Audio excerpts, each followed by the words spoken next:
welcome back. It's Lord Gunther here, and I'm gonna go over my House of Lords. So my House of Lords thing is like a weekly bit that I do. I tier up all the drivers. My S class or my King class per se, is my top drivers. Followed by Prince class is your A class, Duke class that's your C class, Earl class that's your D class, and E class, which is my my barons of the week. So usually I'll have a couple of drivers in every category. I haven't had one where I kind of like wasn't able to just make a category.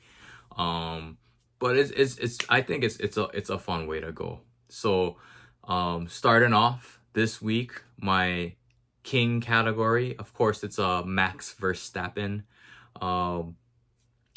He won it from basically pole. I read an article today saying Freddie Vasseur is thinking this is gonna be a quali championship. So what he meant by that is, however you place in qualification the day before, the top driver kind of order hasn't changed very much. So if you quali well, you'll do well. That being said, definitely Lando off of pole. Now, I would say that Australian race was a little bit weird, but nonetheless, he won there. Oscar from pole again, and then Max from pole. So definitely there will be some challenges winning if you don't get pole. But then again, I hope it isn't that way this season. So well, let's see how it goes. Anyways, again, my King of the week, Max Verstappen. Killer qualifying lap. I hate to say it. I'm not a big Red Bull guy at all. So that being said, had a great quality lap, got out in front in free air during the race, and definitely free air is king, and that was Max Verstappen. So King class, Max Verstappen. My next class is my Prince class, or my A class. And I got 5 guys. I got Kimi Antonelli, George Russell, Ollie Behrman, Alex Albon, and Isaac Hadjar. Not in any order, of course, but I just threw them in there. Of all the guys, though, I feel like there's 2 guys that stood out. That was Kimi Antonelli and Isaac Hadjar, 2 rookies, and he even had Behrman. He had a great race too. So Behrman as well, but Kimi was just the youngest rookie to ever like lead a race. I don't think he'll take Max's youngest to win a race, but I think Kimi is the youngest to lead a race. And then he just put in some killer laps. I mean, he had the right strategy per se. He ran long, and he just put in some killer laps. I mean, wow. So lucky for you guys, whoever invested in Kimi Antonelli rookie cards. I didn't. I just didn't go chasing. I didn't go chasing rookies this year. So definitely one of those things where I think at the end of the day, it's looking like a great buy if you buy Kimi. Isaac Hadjar had that great or that terrible moment in Australia, and he's been pretty good ever since. I think 2 top 10 finishes, so he has points in both races since. I mean, he's driving that Red Bull's Racing Bulls car, so definitely he's looked good. I mean, definitely great results, and hey, hats off to him. I think maybe that was the best thing I could have started for him, having a terrible Australian race and back again. So hopefully we'll see what he does next week, but our next race at least. But pretty good from Isaac Hadjar. I can only expect his cars to keep on going up.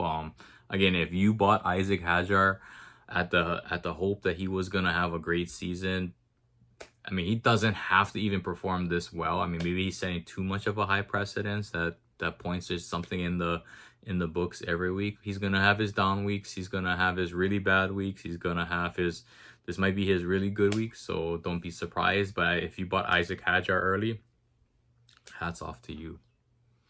And the rest of the guys, I got George Russell. He was there. Quiet race again. Man, this guy's just been super quiet, like just not on television too much, just because where he's at. Just quiet, great race. Finds his way to the top 5. I mean, I don't think the Mercedes had the pace this weekend to do it. So just being within the top 5 is a great finish for him. And man, George Russell putting together a great season. I mean, it wasn't a podium this race, but points, and Mercedes bunched together. Him and Antonelli at the top, looking good for their Constructors' Championship. So I think, again, George Russell's a surprise. I think I thought maybe at the start of the season that he was going to be pretty terrible. No, I didn't say pretty terrible, but I would say maybe I thought that he wasn't going to have a good enough season, especially with Antonelli just chasing his ass down. And I think he's done well. I think he's stood up to the charge by Antonelli so far. Really early in the season, so we don't know what else has to come, but potentially George on an uptick. See where he's gonna go next year. Actually, I don't know. I think maybe is he signed through next year as well. So, but anyways, trying to establish the dominance of who's the lead car in Mercedes. And my last guy in my Prince category, Alex Albon. Man, he did have. I would say he had one of the more interesting radio calls. He had a little bit of I forget exactly the words, but he had one of the more interesting radio calls. I think he was a little flustered, but still, he had great results again. Outperformed Carlos Sainz, which is a surprise to me. I thought Carlos Sainz was gonna like show him how to drive, but maybe he picked up too many bad habits at Ferrari, and the Williams is not suited for him. And basically now Albon is driving super well because he has somebody to push him. And push him, he may, but he's been doing really well. I think he has more points than Leclerc, if I'm not mistaken, or something like that. So something crazy like that. But again, I think Albon, you could have gone off for cheap at the start of the season. Value pick. I didn't pick any of him up. I was trying to pick up some other guys, but I think he is a value pick. If he still drives well for Williams, which he has done, I think he's definitely the lead guy there. You know, I mean, there's at this point, there's not as high of a ceiling for Alex Albon in terms of his cards, but his base value is really good. And likable guy, doing well. Hey, you know, I think it's not a bad time to buy, but also at the same time it's like you know, you aren't gonna get this crazy ceiling from him, so just be aware of. And then now my Duke category. So my Duke category is really like my C class category is like the guys that just did what they did. You know, Piastri had a good race. Hamilton had a humble race. Leclerc had like I mean, if you look at it, he had a pretty decent race. And I think Fernando Alonso was back up where he's supposed to be. So these guys just, they had a race. You could argue that Piastri could have had a better race. I know he was calling to pass, but hey, you know what, in my mind is like, unless they had some set of papaya rules, my expectation would have been like, if you could pass. I mean, maybe Lando was keeping the gap so that he could like save his tires, and consequently Oscar was being able to push because of the fact that, hey, I'm gonna try, I got DRS, But he still couldn't. I think the cars are like, interestingly enough, like they don't follow well in dirty air. I think we saw this back in 2021, the last year of that spec.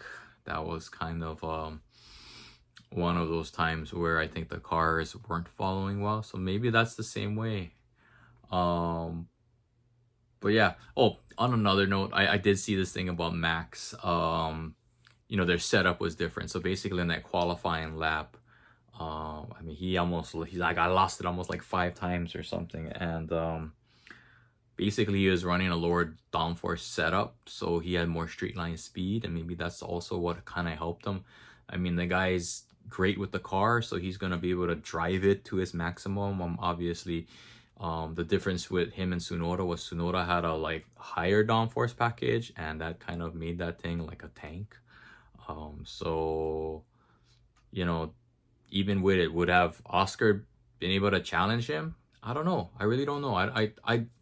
They might say, well, why didn't they swap the cars and let him go after him? I don't think it would have even mattered. I don't think they even wanted to deal with the idea of like, oh, he's gonna charge and not get any closer, and now we gotta go back to the whole like, please, Oscar, can you let him back through? And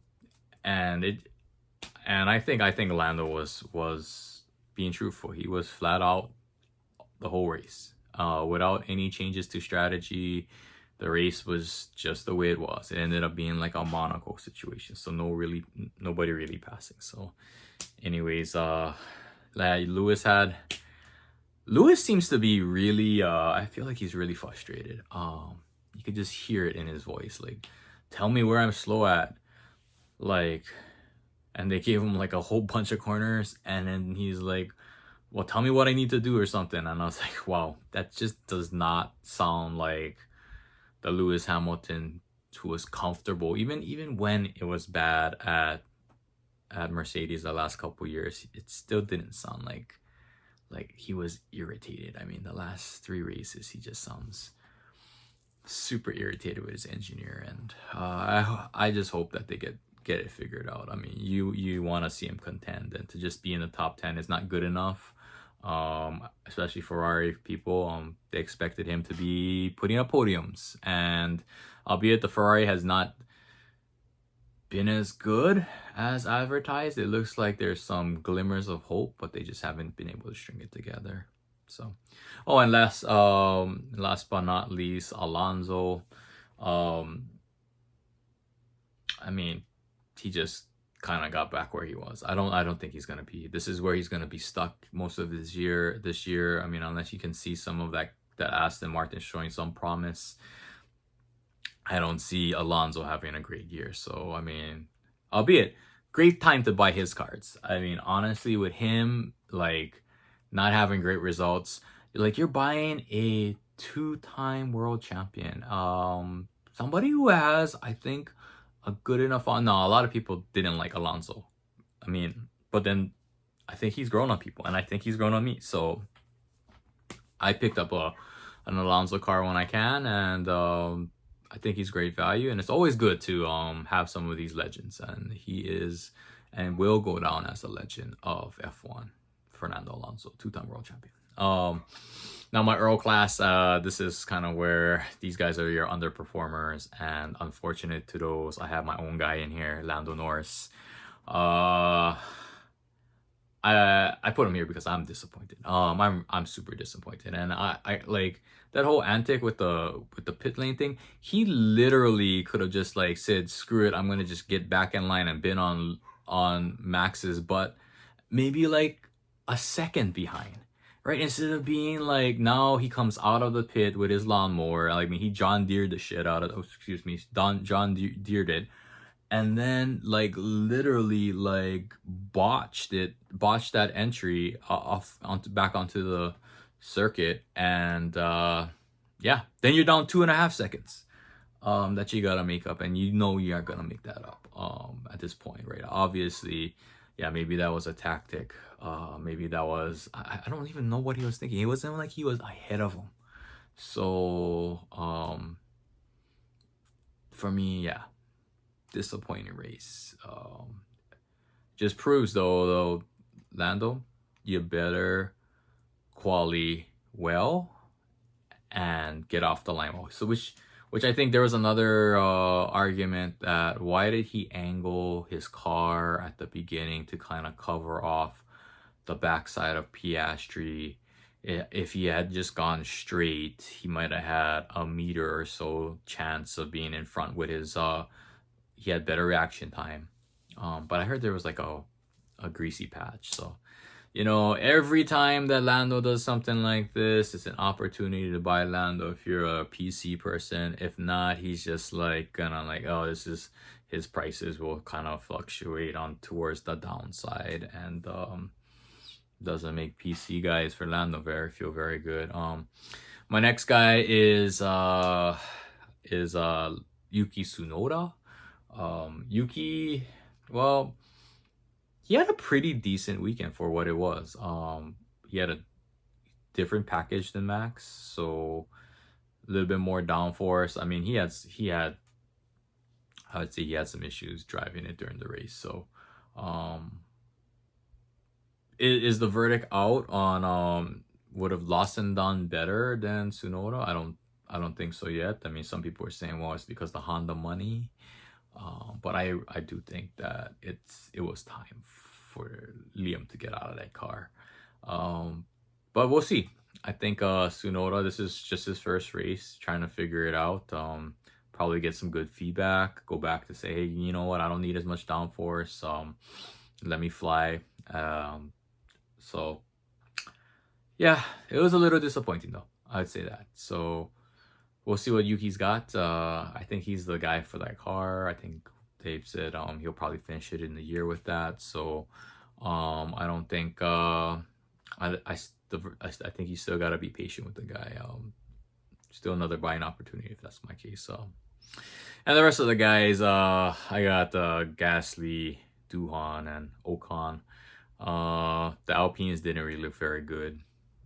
I am proud of Jack Duhan for making it through that race. If you saw the video of him, I think Ocon had to help him get out of the car. He finished 15th, not too far off of Gasly. I think Gasly was 12th or something like that. Gutsy drive. I think he's hurt.